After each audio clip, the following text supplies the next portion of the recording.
শুরু করবো 24-এর গণঅভ্যুত্থান নিয়ে যে আপনারা 313 পেজের প্রতিবেদনটিতে দেখবেন 1971 সালের বীরাঙ্গনাদের সম্মাননার কথা বারবার এসেছে এবং আমরা এই সাধুবাদ জানাই। তবে 24 নিয়ে কোনো সিঙ্গেল কথা আমরা দেখতে পাই না। তাহলে কি 24-এর নারীরা নারী নয়? 24-এ যে নারী শহীদ হয়েছিলেন বা শহীদ যে ভাইরা ছিলেন, তাদের স্ত্রী, তাদের মা, যে শহীদ জননীরা আছে, তাদের পুনর্বাসন নিয়ে, তাদের ট্রমা হিলিং নিয়ে প্রস্তাবনা কোথায়? আমি পার্সোনালি এমন নারীকে চিনি যিনি একজন হোম মেকার ছিলেন। জুলাই তিনি রাজপথে ছিলেন, তার ছোট্ট বাচ্চাকে নিয়ে তিনি প্রতিদিন রাজপথে ছিলেন, কিন্তু এখন ওনাকে রেগুলার বেসিসে সাইকিয়াট্রিস্ট হেল্প নিতে হচ্ছে। ওনার বাবা, ওনার হাজবেন্ড সলভেন্ট বলে ওনার পক্ষে এটা পসিবল হচ্ছে। তবে আমাদের শ্রমিক ভাইদের ওয়াইফের কি অবস্থা? আমাদের শ্রমিক ভাইদের মায়েদের কি অবস্থা? একমাত্র উপার্জনক্ষম ছেলেকে হারিয়ে সেই মায়ের এখন কি অবস্থা? নারী অধিকার কমিশন কি একবারও জানতে চেয়েছেন? বা তাদের প্রস্তাবনায় কি আমরা এই প্রতিফলন দেখেছি? দেখতে পাইনি।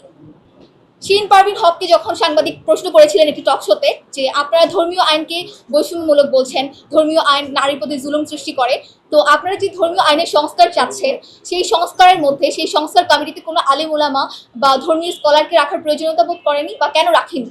তিনি স্পষ্ট জানিয়ে দিয়েছেন তিনি প্রয়োজন বোধ করেননি। তিনি কোনো ধর্মীয় স্কলারকে সেই কমিটিতে বা ধর্মীয় স্কলার নারীও আছেন, তিনি চাইলে নারীদের সাথে বসতে পারতেন। আপনারা পিছনের যে সুপারিশ ফর্মটা আছে সেখানে দেখবেন তিনি বিভিন্ন সংগঠনের সাথে বসেছেন, উদীচী, ছায়ানট সহ প্রত্যেকটা সংগঠনের সাথে বসেছেন। তো আমাদের আলিম ওলামারা কোথায়? বা আমাদের যে নারী স্কলার আছেন ওনারা কোথায়? শিরিন পারভীন হককে জনাব নাসিমা আপা যখন জিজ্ঞাসা করেছিলেন যে ধর্মীয় সংস্কার যে করতে চাচ্ছেন, তো ধর্মীয় আইনগুলো তো আমাদের বিশ্বাস, তখন তিনি বলে দেন যে কোন ধর্ম? আমি তাকে প্রশ্ন করতে চাই, আপনি যে ধর্ম সেই ধর্ম, আপনি কি আপনার ধর্ম ভুলে গিয়েছেন? আপনি কেন প্রশ্ন করছেন যে কোন ধর্ম?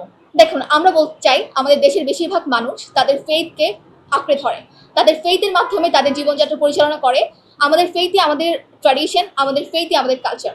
আপনারা আজকে আমাদের যে প্ল্যাটফর্মের নাম ট্র্যাডিশনাল শি, ওইখান থেকে আপনারা একটা ভিউ পেয়ে যাবেন বা কনসেপ্ট পেয়ে যাবেন যে আমাদের ম্যাস পিপল, আপনারা যদি নারীদেরকে দেখেন বা জুলাইয়ে যদি আপনি রাজপথে দেখেন যেসব নারীরা চলে এসেছিলেন, আপনি তাদের কাছে গিয়ে জিজ্ঞাসা করুন তারা কি চায়। তারা অবশ্যই ধর্মকে তাদের লাইফে চায়, তাদের জীবন ব্যবস্থা হিসেবে চায়, তাদের কালচার, তাদের ট্র্যাডিশন, তাদের মোরালিটি সবকিছুকে শেপ করে ফেথ। সেই ফেথকে আপনি বাদ দিয়ে, এতগুলো মানুষের দাবিকে বাদ দিয়ে আপনি কখনোই বলতে পারেন না যে আপনি ম্যাস পিপলকে রিপ্রেজেন্ট করছেন, আপনি নারী উন্নয়ন করছেন, নারীর প্রতি বৈষম্য ঘটাচ্ছেন। আমি এখানে দুটি পয়েন্ট নিয়ে কথা বলবো, আমার ফিলোমেট্রা বাকি পয়েন্টস নিয়ে কথা বলবে।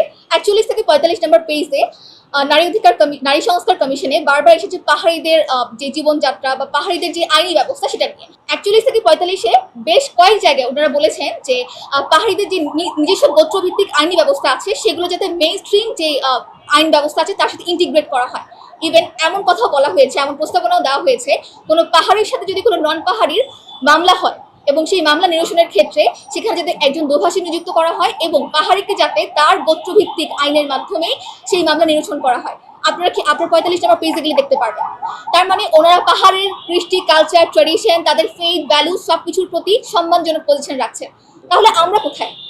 আপনি পাহাড়িদের প্রতি, পাহাড়িদের গোত্রভিত্তিক আইনের প্রতি, তাদের ভ্যালুজের প্রতি, তাদের ট্র্যাডিশনের প্রতি, তাদের কালচারের প্রতি একটা সম্মানজনক মনোভাব রাখছেন। ইনফ্যাক্ট নন পাহাড়িদের সাথে মামলা নিরসনের ক্ষেত্রেও আপনি চাচ্ছেন সেখানে যাতে তাদের আইন দ্বারাই তাদেরকে ট্রিট করা হয়, একজন দোভাষী নিযুক্ত করা হয়। তো বাংলার এতগুলো মানুষ যে ধর্মটাকে পালন করছে বা ধর্মটাকেই তাদের ট্র্যাডিশন, কালচার হিসেবে চিন্তা করছে, তাদের জীবনযাত্রা হিসেবে বেছে নিয়েছে, তাদের দাবি কোথায়? বা তাদের আইনগুলোকে কেন আপনার কাছে মনে হচ্ছে যে নিছক একটি বৈষম্যমূলক আইন?